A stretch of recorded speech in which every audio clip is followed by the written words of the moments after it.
Okay, hi, my name is Karenina and my partner is Donny. Today we're going to tell about Please Stop Pretending and Just Face It. There's Nothing Special About Special Needs by Lily S. Mohsen. She is not a writer or a physiologist or the happy girl most people know her as. Today, she is just a devoted mother who is tired of pretending that she is strong enough to handle the challenge. Today, she wants to sit with moms like her who are tired of listening to people say, God have you a special child because you are a special mom and you are blessed with a rare gift. I want to hug the moms holding back their tears and scream as they watch their disabled children. She wants to pause this roller coaster of emotion. Everyone thinks that they are gifted and lucky to be on today. She stands on solid ground holding hands with her own hands. And I ask with all honesty, how does a mother of a normal child feel when she fears being bullied at school? How would you feel if your child is never invited to birthday parties and or family gatherings? How would they feel if your friends are scared of your little son or daughter? If daughters tell you your child will never be able to go to college or work or even get married, we all know it's in Allah's hand in the end, but how would you feel hearing it? Perhaps people think raising a child with a special gift or special need is a gift, but how can a gift give you so much pain? How can a blessing break your heart? In this article, she shared with all of us an example of the daily challenges May face with her son and explain her guide for mothers to be productive when raising a special needed child. Trouble lurked on the horizon. Not only was the cute little girl crying at the top of her lungs, she was wearing a red t-shirt. Those were all the triggers my son needed to attack her.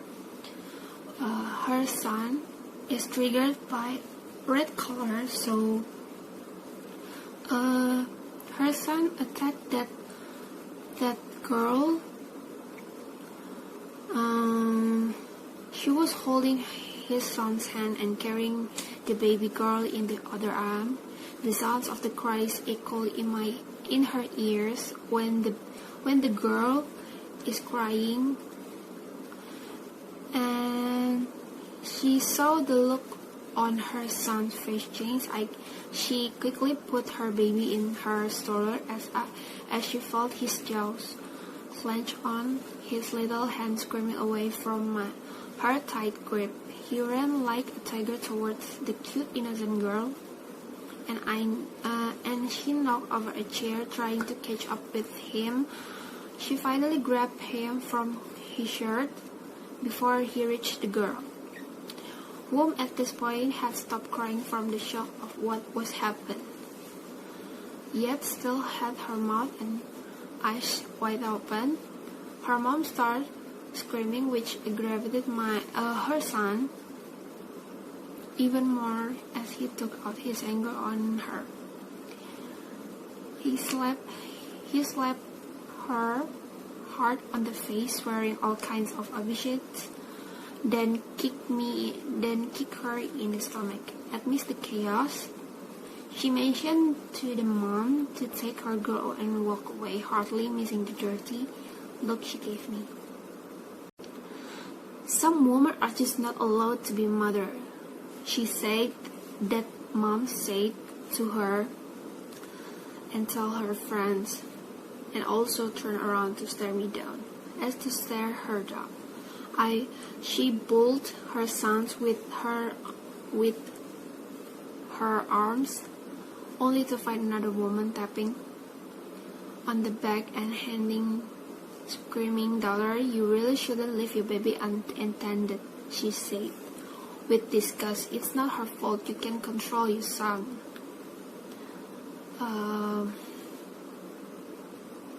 She mustered all her energy to get through the tantrums and breaking of stops, guarding her daughter's life from her son's sudden unexpected blow till bedtime. Then she sat alone in the corner, just staring at the wall in utter silence, too drained to cry. And after all, it was supposed to be a beautiful day. Denial dragged us down. What a wide spectrum of disorder, ranging from ADHD, autism to Down syndrome. Every child is different and no one solid advice will cut it. Medication have catastrophic side effects and some disorders have no one cursed yet. She remembered after 2 weeks of constant testing how uncomfortable the neurosurgeon, it was hard to say, when he said you need to come to terms with your son's reality. Sugarcoating the truth will only set you up for a huge disappointment. Therapy can help him cope, but no one can heal him completely. And she said God can heal her son with conviction. And so she held on to her faith. She still put in mainstream school, got him shadow teachers, and demands he gets the academic education he deserved. Denial was the only tool she had at that time, until the powers of it running out. She prayed for a miracle to her son, but nothing changed. She stayed up all night asking Allah for help, her tears flowing non-stop as she begged and pleaded and supplicated for a solution. And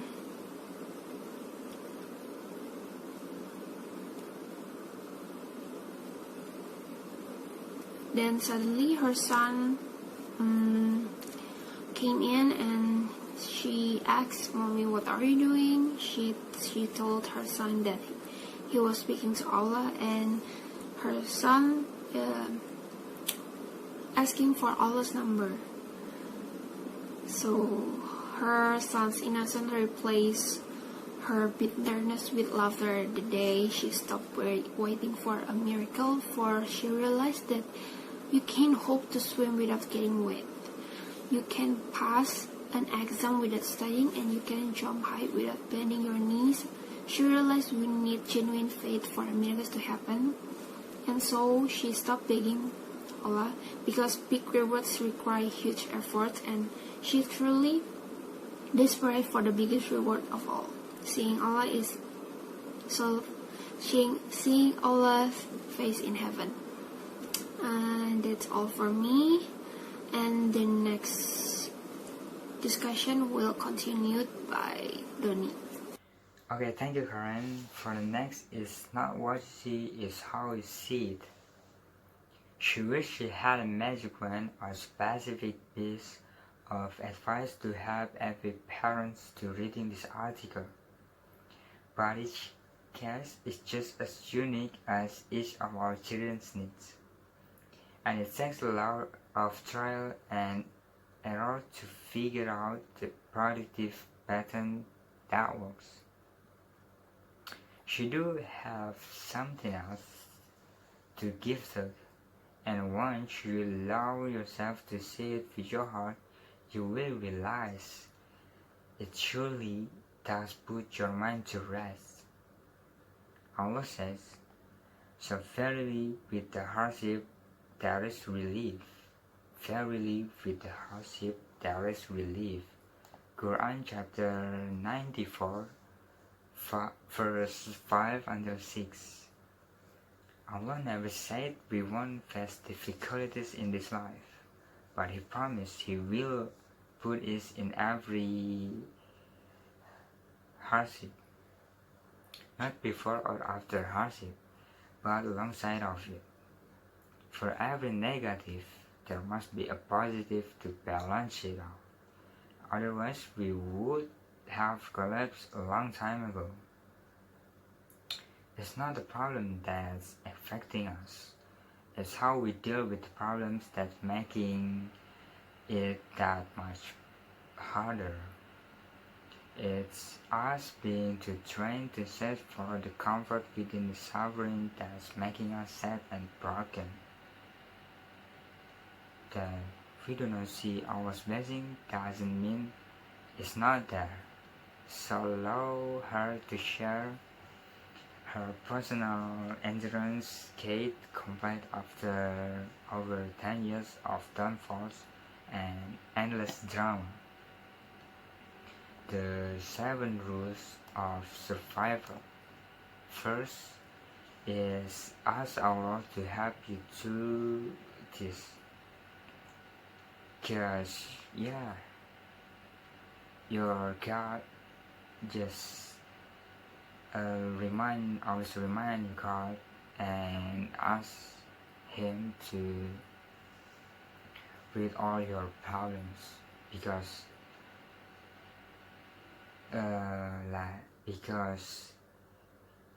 Him just can helping you. The second, stop resisting and start accepting. Because in this life you need to always accept something else what you get. Because if you can't accept it, then you just gonna blame it. That is always wrong. And you want to continue your life. It's kind of like that. Third, put your ego to the side. Because if you always put your ego, you never get the right side. It's kind of like that. Fourth, take a break before you break down. It's mean like you need to take a rest for something, like when you are tired, you need to take a rest. It's kind of like that. And fifth is join support groups. You need to get your good circles, because when you have good circles, you have the support system. It makes you better than your bad situation, because they can give you some advice or give you something kind of make you happy. That's why you need to join the groups, the good groups. And 6, don't forget your other children, because you are not alone. You are not the only carrying this load. Your special child siblings are carrying it too. Let them voice out their feelings and get emotional support they need before asking them to help out of cooperate. 7 is she firmly believes every child with special needs or not has a unique talent given by Allah. Because we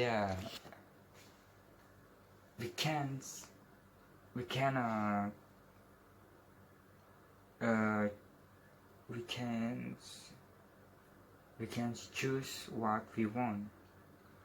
I mean, like, I want the perfect son, I want the perfect daughter.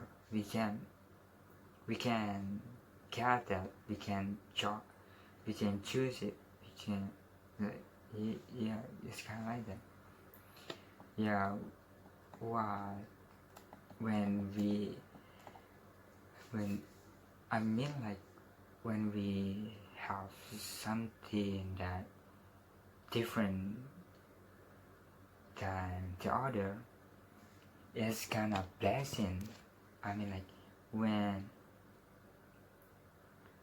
we get something more minus than the other, then doesn't mean that it's worse, that is bad. It can make it can make yourself proud. Yeah, I think it's kind of like that. We can blame in our if we don't want it, we can take it back, right? And next, truth is very different from reality.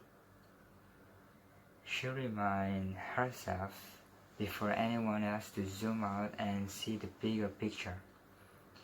All this agonizing sorrow is perhaps a darker shade within a colorful portrait. The death is only a means to achieve a goal we choose. We can either resist the harsh reality or accept the blessed truth behind it. We can complain and scream, "Why me?" wasting precious productive years of our lives.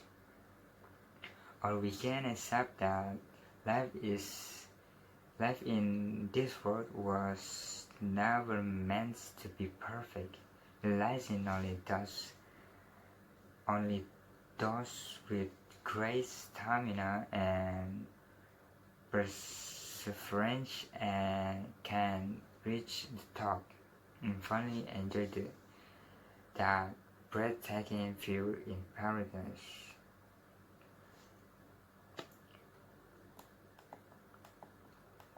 And remember, the hadith says, a man once asked Prophet Muhammad which of the people is tried most severely. A man once asked Prophet Muhammad which of the people is tried most severely. He said, and then he said, the prophets, then those nearest to them, A man is tried according to his religion. If he is firm in his religion, then his trials are more severe, and if he is frail in his religion, then he is tried according to the strength of his religion. The servant shall continue to be tried until he is left walking upon the earth without any sins. 8. At-Tirmidhi. We hear this loud and clear, my beloved Prophet. Loud and clear. Okay, fine. I suddenly giggle like a little child. Perhaps we are special after all. And then, from all of it, if we have something like other than our thinking, different than the other, it doesn't mean that is bad. We need to always accept what we can, and then we cannot blame in to our and says we want to take it back and get the better it can't be like that. When Allah gives something to us, he he believes in us. He believes about something because he believes we can protect it. We can protect it with really put our heart. It's gonna be like that, and that's why we can't blame him. That is bad. We need to always accept what we get. We need to always protect it, protect all of what we get, and do it with our love, with our heart. Yeah, that's just gonna be like that. I think that is enough. Thank you very much, and Karen